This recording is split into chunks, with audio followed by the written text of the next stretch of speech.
नमस्कार दोस्तों, आपका स्वागत है हमारे YouTube चैनल पर। अगर आपने हमारे चैनल को अब तक सब्सक्राइब नहीं किया तो सब्सक्राइब कर लें। जंगल की झोपड़ी। किसी जंगल के छोर पर एक गरीब लकड़हारा अपनी पत्नी और 3 बेटियों के साथ रहता था। एक दिन उसे घने जंगल में लकड़ी काटने जाना था। अतः उसने अपनी बड़ी बेटी से कहा कि वह दोपहर में उसके लिए खाना और पानी ले आए।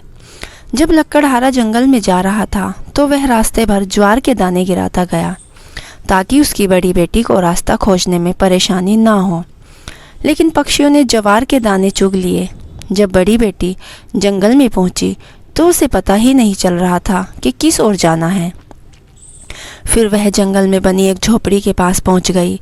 वहां उसने एक बूढ़े आदमी को देखा जो अपने मुर्गा मुर्गी और गाय के साथ रहता था।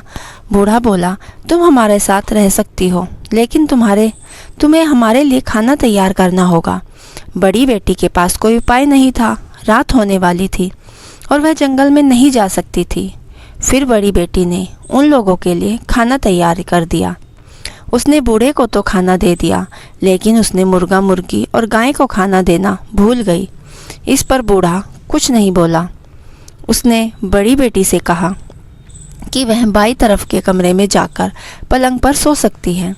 जब बड़ी बेटी उस कमरे में सोने गई तो उसने एक दरवाज़ा खोल दिया। वह वहाँ से एक गहरे और नम तहखाने में जा गिरी। लकड़हारा भूखा प्यासा घर लौटा और पूछा कि कोई उसे खाना देने क्यों नहीं आया। तब उसे पता चला कि उसकी बड़ी बेटी सुबह उसके लिए खाना लेकर गई थी, मगर अभी तक वापस नहीं आई है। दूसरे दिन जंगल में जाते समय उसने अपनी बेटी से खाना लेकर आने को कहा। फिर जंगल में पहुंचकर वह बड़ी बेटी को खोजने लगा। वह दूसरी बेटी को रास्ता दिखाने के लिए दाल के दाने बिखेर कर आया था, लेकिन इस बार फिर पक्षियों ने दाना चुग लिया और दूसरी बेटी भी रास्ता भटक गई। वह भी जंगल में बनी उसी झोपड़ी में पहुंच गई। फिर उसके साथ भी वही हुआ जो उसकी बड़ी बहन के साथ हुआ था। तीसरे दिन घर से निकलते समय लकड़हारे ने छोटी बेटी से खाना लेकर आने को कहा। आज उसे अपनी दोनों बेटियों को जंगल में खोजने जाना था।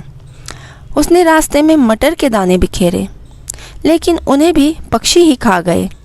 छोटी बेटी भी रास्ता भटककर उसी झोपड़ी में पास पहुंच गई, लेकिन वह बहुत दयालु थी। बूढ़े ने उसे भी खाना बनाने को कहा। उसने बहुत प्यार से खिचड़ी बनाई और बूढ़े को खाना देने से पहले मुर्गा मुर्गी को मक्का और गाय को चारा दिया। फिर बूढ़े को भी आदर सहित खाना खिलाया। जब बूढ़े ने खाना खा लिया तो उसने खुद खिचड़ी खाई।